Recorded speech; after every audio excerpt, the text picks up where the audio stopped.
Back on the SportsMax Zone to a somber note, to the 1st of July saw the cricket fraternity mourning the loss of cricket legend Sir Everton Weekes. Sir Everton was one of the three W's, along with Frank Worrell and Clyde Walcott, who had put Barbados and West Indies cricket on the map in the 1950s. Earlier today, at Kensington Oval in Barbados, they commemorated the life of Sir Everton Weekes, where tributes were paid to him, and he was later buried at the 3Ws Oval at the Cave Hill campus of the University of the West Indies. Professor Hilary Beckles, in his tribute, highlighted the beginnings of Sir Everton Weekes. Little Evie, his mother, Lenore, would say, without a blemish of pride, didn't do too badly at all. On the surface, such a statement revealed the dignity of the understatement so carefully concealed within the Barbados vernacular. But deep beneath is revealed an unshakable aspect of popular philosophy,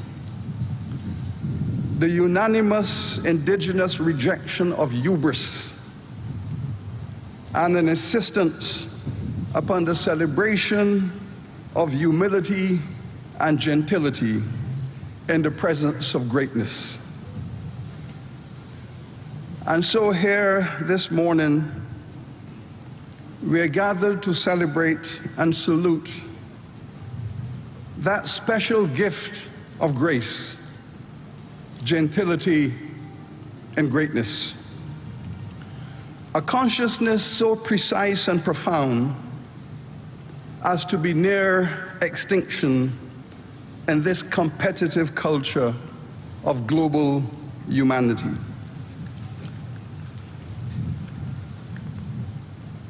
In the life and times of Sir Everton,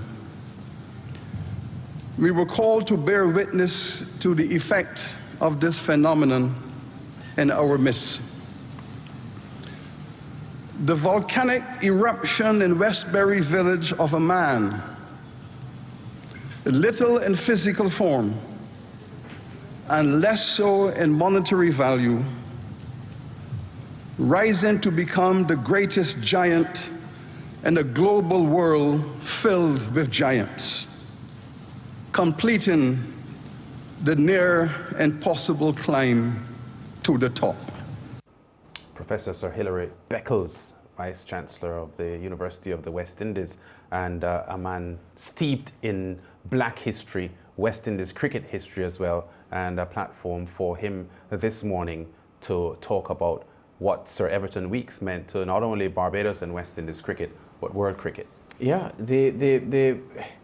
his legend, I know that that's a term that gets bandied about now. You know, everybody's a legend, legendary this, legendary that. But he's one of the cornerstones of West Indies cricket, and the idea, the concept of the three W's, Worrell, Walcott, and Weekes. And you know, it's funny enough, I've never heard it said any other way. I've never heard Weekes, Worrell, Walcott, or Walcott. It's always Worrell, Walcott, Weekes in that order.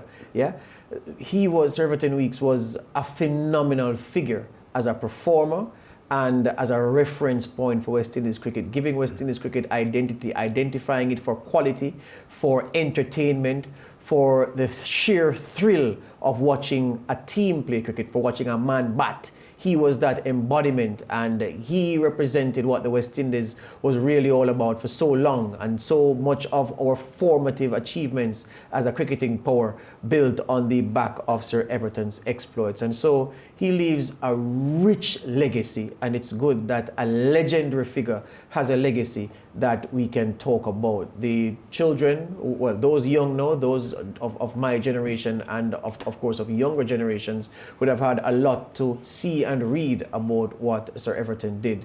And his standing in West Indies cricket is not overblown. It's not as a result of a marketing campaign. It's not a PR campaign to make him palatable in the eyes of many. It's not to ascribe to him or accord to him qualities that were not reflective during his cricketing years and even in his post-cricketing life. It is an embodiment. The words that you've heard about him are an embodiment of what the man was about, what the man represented, and he is a legendary figure by any measure, and the West Indies is prouder, or the West Indies should be proud, because Caribbean cricket is richer for his life and his exploits.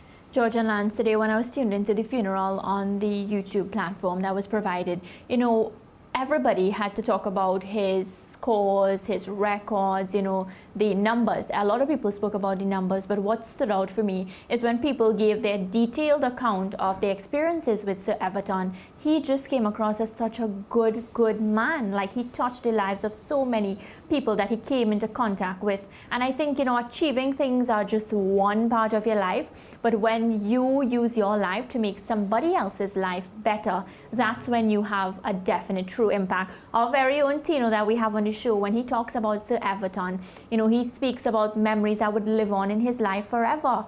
And I think it's qualities and morals that you pass on, values like that, that live on, apart from the records, and that will always be there. Yeah, in attendance at the funeral today at Kensington Oval, the attendees included the Barbados Prime Minister Mia Mottley. Sir Garfield Sobers, who was a teammate of Sir Everton Weekes, was also there, along with Trinidad and Tobago's Brian Lara, world batting record holder. Now, chairman of the cricket legends, Ian Bradshaw, a former West Indies cricketer himself, spoke about the person Sir Everton was on and off the field. De Course was a founding member of Cricket Legends of Barbados organization. He shared a vision that the rich legacy of Barbadian and by extension West Indian excellence should be preserved and shared. The purpose of this vision was not for any self-glorification, but solely that development of our youth and society in general could benefit from lessons of success learned in the pursuit of excellence. Sir Everton was the oldest of the living cricketing greats. He was part of an iconic 3Ws brand with fellow greats Sir Frank Worrell and Sir Clyde Walcott. I dare say that these champions of excellence were the most influential and inspirational along the pathway to future world domination of the sport. And while their achievements on the field are well documented, and in Sir Everton's case, unsurpassed, now some 70 years later, what I have learned is the immense impact that these icons had on future generations by their interactions off the field. Sir Everton was always one to share advice, to console when necessary, and to give the harsh word of criticism where he felt necessary. Ian Bradshaw there, now president of the Barbados Cricket Association. Conde Riley was also in attendance and spoke about the contribution Sir Everton made to cricket. Was an iconic figure with a special gravitas. Often spoken of in terms seemingly larger than life, but in reality, a warm, humble soul. The July 1st passing of Sir Everton, KCMG, at the age of 95, remains a sad day. As the tributes pour in from all corners of the globe, there is no doubt that Sir Everton stands as a standard of excellence. Indeed, the Barbados Cricket Association's Youth Development Program, which has nurtured all current West Indies players, bears the name the Everton Weekes Center of Excellence. He remains the standard bearer. In a first-class career from 1944 to 1964, Sir Everton used Test cricket's international stage between 1948 and 1958 to forever establish himself as one of cricket's finest players. A member of the famed 3Ws alongside fellow knights Sir Frank Worrell and Sir Clyde Walcott, his performances within the West Indies top order batting helped to found West Indies cricket as one of international sports' first box office draws. After racing to 1,000 runs in his first 12 innings, an achievement shared only with Herbert Sutcliffe, Sir Everton went on to record feats yet to be surpassed, the most prominent being his 5 Test centuries in consecutive innings. Put into perspective, after 72 years and over 2,000 Test matches, this amazing feat still remains, bearing testimony of how a talent bestowed is best nurtured. Conde Rada there, current president of the Barbados Cricket Association, and he was, I think, one of the first paying tribute this morning to Sir Everton Weekes at the funeral service at Kensington Oval. Of course, he had died as, well, before he died, the oldest living West Indies cricketer, and I think that now is handed over to Sonny Ramadan, the Trinidadian spinner who is 91 years old. Yep, little pals of mine's, Ramadan and Valentine. You know, when you look at... yeah. What do you mean by little pals of yours? No, Just in case our viewers don't know. No, it's a calypso. Them two little pals of mine, Ramadan and Valentine. So I was just quoting the lyrics. You see? There you go. I'm like... I was saying, in everything you do, sport is about legacy. Sport is about your performances on the field. It's about leaving your performance as a stencil for those coming after to follow. The men and women who play West Indies cricket now, they are following on in the tradition of some real outstanding men before them, and when the women got their chance, some outstanding women from among their ranks. So there are role models everywhere to look at. And Sir Everton Weekes was one man who carried himself with such grace on the field, and who, off the field, provided, as I noted earlier, this reference point. And I can't stress this long enough, because you have many athletes pursuing careers now who aren't focused about how they live their life. They aren't concerned about how they are perceived. For them, it's just perform, go home, whatever I want to do when I go home is my business. However I want to conduct myself in the pursuit of victory is my business. And what happens to you when your career starts going downhill, as you look at Sir Gary Sobers, when you start going downhill as an athlete, or when in retirement you have to contend with how you were as a competitor.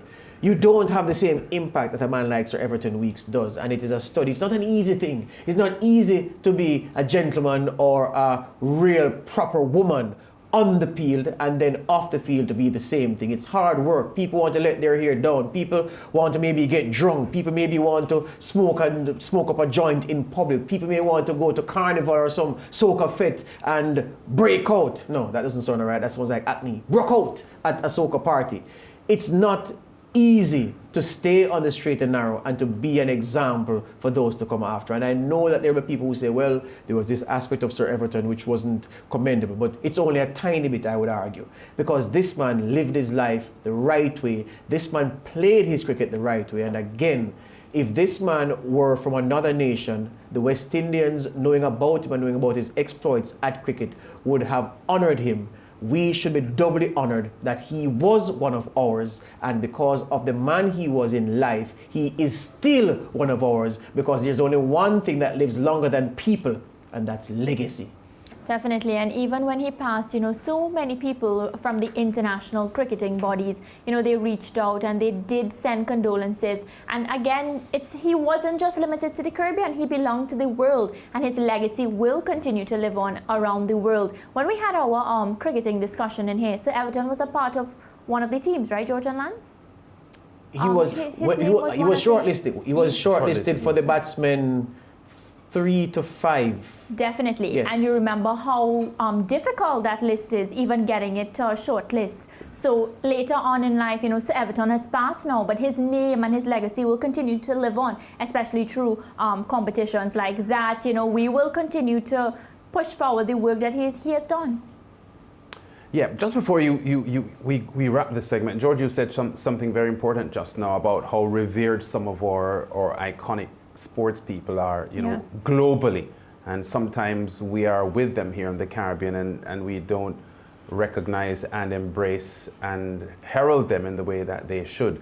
This is at a different level, but I just wanted to say very quickly that I felt warm in my heart on the end of the West Indies-England test match, in the sadness of the West Indies defeat. But to hear Stuart Broad immediately pay tribute to Otis Gibson and the role that Otis Gibson played in his development as a fast bowler, in the same way that I heard people like Sean Pollock talk about Malcolm Marshall and the way Malcolm Marshall built him as a globally recognized fast bowler.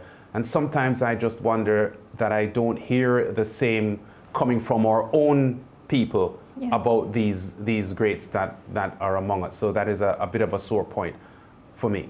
We go to break. Back with more after this.